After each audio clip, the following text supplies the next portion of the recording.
Hi everyone, welcome back to the TEFL Training Institute podcast. I'm Ross Thorburn, and this week my guest is Marek Kiczkowiak. Marek is founder of TEFL Equity Advocates and TEFL Equity Academy. He's a materials writer at the moment in Belgium. And in this episode, I asked Marek about putting English language courses online. For obvious reasons, recently a lot of people are having to create online language courses for the first time. Marek's got experience of doing this, both as a materials designer and also as a teacher trainer. So in this episode, you'll hear Marek talking about some of the challenges of putting courses online, the different platforms to use, and of course, very, very importantly, how to get students to actually take your courses. Enjoy the episode.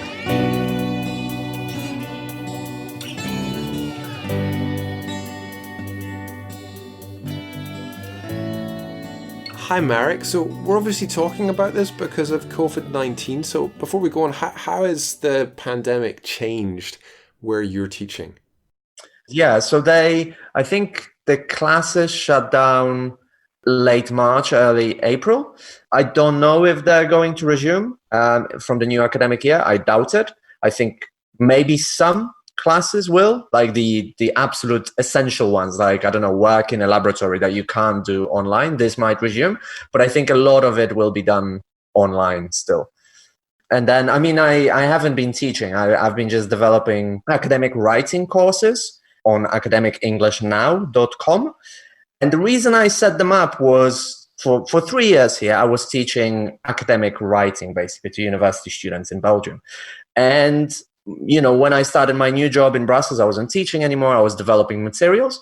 But I've been thinking at the back of my mind that I could do all of what I was doing in the classroom with students. I could just offer that online. And then I'm not limited. I can be anywhere in the world and deliver the same quality program. And then when the lockdown happened, I was like, that's it. If I don't do it now, then I've missed the boat. So the online courses that we're talking about today, Marek, can you tell us about them? I feel that online learning covers so much. You could have synchronous online classes in real time with groups of students all, in a virtual classroom, or you can have asynchronous where people interact with each other, but maybe they're in different time zones and they comment in a forum throughout the day. Or you can even have completely self-access courses where learners are working their way through things at their own pace and they don't really interact with each other very much. So tell us about the courses that you've created and why did you design them that way? Most of it is completely asynchronous. And there are two reasons for that. The first reason is that at the moment I have most of my students are PhD students in Bolivia. So the time difference is big. Therefore, finding a suitable time for a live class, even now when these 15 students come from exactly the same university, proved completely impossible. Also because people can work through it at their own pace.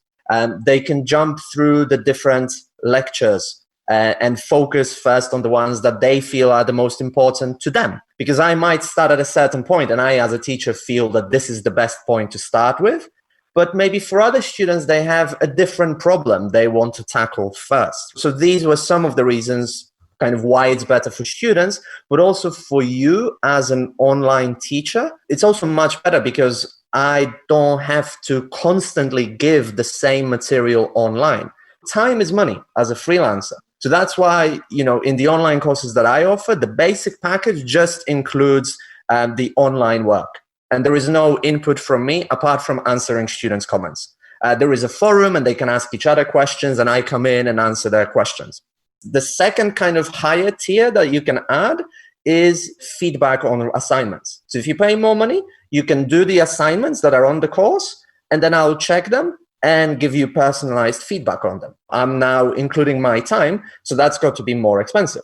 And then even above that, we've got group live sessions, right? When we meet live and discuss any problems students have. They can send in the questions before, and we have a live session. And then even higher than that has to be a one-on-one class. And, it doesn't cost 20 euros. It doesn't cost 50 euros. It costs much more than that. And, ultimately there will be few people who will buy it, but that's good because, you want to limit yourself to people who actually really, really want to work with you. A lot of people might not need that. They will just need the online course. You mentioned lectures there. So in my experience, online courses tend to involve a lot of reading, and they also sometimes have quite a high dropout rate.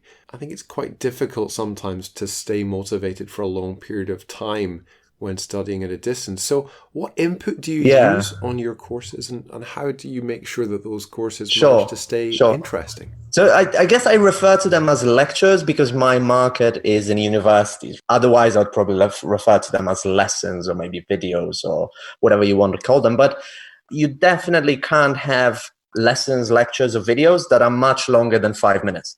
Because people's attention span nowadays, we can hardly even finish a 5-minute video on Facebook. And maybe if it's educational and we paid for it, we'll give it more effort. And I really like to think of them as little how-to steps. So to give you an example, one module is how to write an introduction. And then within that bigger task, you have a smaller task, which will be how to identify the research gap. And this smaller task will consist of even smaller tasks. And those smallest tasks are individual lectures. So you might have 4 how-to lectures in how to identify a research gap. And each of them, takes about 5 minutes, each video. And then there's a task below it. A task could be for students to write something. Sometimes it could be as simple as writing one sentence. Sometimes it will be, a longer 100, 200 word assignment. It could also be a quiz. And sometimes, for example, because things vary from discipline to discipline in academic writing, I often like to give students a task to now go off and read an academic paper from their discipline and then tell me whether what I said applies to their discipline. For example, some disciplines like to have introduction and literature review together as one section. Others will separate it. I tell them that in the lecture about organizing this, but now they need to read the text and comment and let us know how it's organized in their field. I wish I'd known about your academic writing course before I started my my MA dissertation. You can still take it, Ross, if you want to. Yeah, sadly, it's too late now. So for these courses, you need to put them online on a platform. Can you tell us about how you made that decision, which platform to use? That's a very, very good question, because I think there's one thing, obviously, it's got to be pedagogically sound, right? So there's lots of different platforms, and it really depends what you want to do and what you want to have. To give you one example, my initial TEFL Equity Academy courses were on a platform called Teachable. Teachable is free to access at the beginning with some limitations, and then it has certain plans. The advantage of platforms like Teachable or Kajabi, for example, that's another one, Kajabi, Kajabi, is that they are all in platforms. So they give you free video hosting. I mean, free as long as you pay the platform, right? But it's video hosting. It's a payment gateway. It's the websites are pre-designed for you, basically. Kajabi has email funnels. So when somebody buys your product, they get a sequence of emails. Kajabi has webinars, for example, built in. So it's kind of an all-in solution. It's a good solution if you don't have time and you don't feel very techy and you just want something quick. However, if you want to put in a little bit of effort, and it's not that difficult because I was able to do it, right? And I have zero website building skills, literally zero. I just watched YouTube tutorials and did it, is to host it on WordPress. That gives you incredible flexibility because obviously Teachable has its website layout and you can't really change it that much. You cannot make it look as you want it to look. To really access all the features you want to have, you'd be looking at $100 a month with Teachable and $150 with Kajabi. So this is only for people who are, who have high volumes of sales. You might not have that, right? So I personally now, all my courses are on WordPress, and I don't personally think it's too difficult to set up. Just to break down the numbers, instead of paying $100 a month, you're probably looking at maybe $30 a month or less. It's just that you need different pieces, right? So you need your WordPress hosting, you need video hosting, and then you need your online course plugin like LearnDash or something like this. So let's talk about finding students. How do you go about marketing your courses and making sure that students actually want to buy them? Sure, yeah. Never create an online course just because you think it's a good idea. And don't create a whole course before getting the proof of concept and trying to see if it actually sells. You'll spend months creating this amazing online course that nobody wants to buy. But the simplest idea is the sales funnel, right? You start with something free that's downloadable, so people give you their email address. But it always has to be something valuable for your audience. So maybe even before that, you need to really define who your audience is. Right? I help university students and researchers write better academic papers and theses. I'm not interested in people want to learn business English. Right? And when people download it, they need to give you their email address to be able to download it. And then usually there is a very cheap offer of something. Right? This could be a 60-minute training session on something. This could be a mini course. 100 people opt in to download something.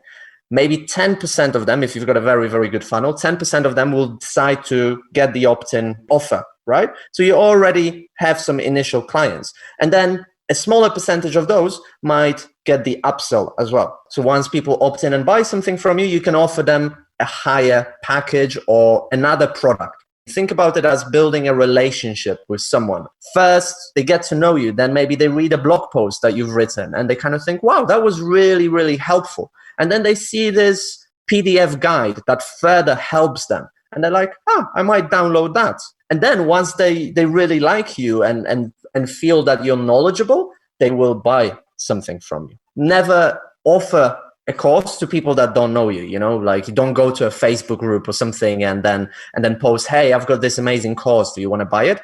It's not appropriate. People need to get to know you. And in marketing, it's kind of the same. So really it sounds there that a lot of this is about making sure that your potential customers, potential students trust you before you try and sell them something. Yeah, I think so. I think you need to establish trust and also show people that you genuinely want to help them. Because if you start with the idea that I'm in this to make money, then people will easily see that. And the reason why you're offering certain products is because you can't just help people for free. You can do that in a blog post, but in a very limited way, right? It probably means you need to know your target audience pretty well. That's why I started with the academic writing courses, because that's something I've been doing for a long time now. And I feel I really know what problems my target audience is suffering from, what questions students have asked me over the last 10 years. So obviously the sales funnel there was after people get to your website, but another really important part of this is just getting people onto your website in the first place. So tell us about that, Marek. How do you just attract people to come onto your website? Absolutely. Yeah. So 2 ways of getting to your target audience. You can buy your way in, which is through Facebook ads. And this has got the advantage that if you run them correctly and if you've got this funnel that I described to you, you can basically break even. You're not really spending any money because for every $100 that you put in, people buy $100 of your courses. And much quicker, you're building an audience.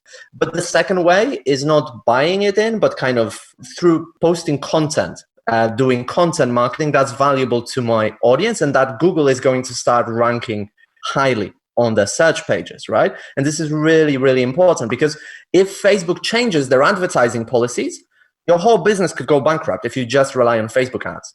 Another really important way is to do what we're doing here, for example, is to do collaborations where you, for example, do a podcast or you do a video or a blog post for somebody else who already has your target audience or has people who are very similar to your target audience, because both of us reach more people. But also, if other websites add hyperlinks to your website, that increases your ranking in SEO, right? So if you do collaborations like this, you add a hyperlink to my website, I add one to yours, and hopefully we're going higher in the search rankings as well.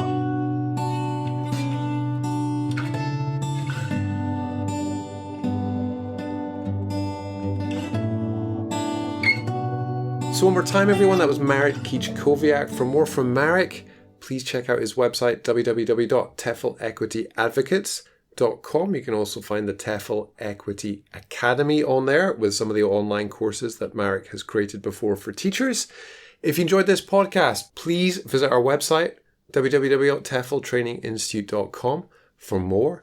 And if you really enjoyed it, please give us a good rating on iTunes or wherever you listen. We'll see you again next time. Goodbye.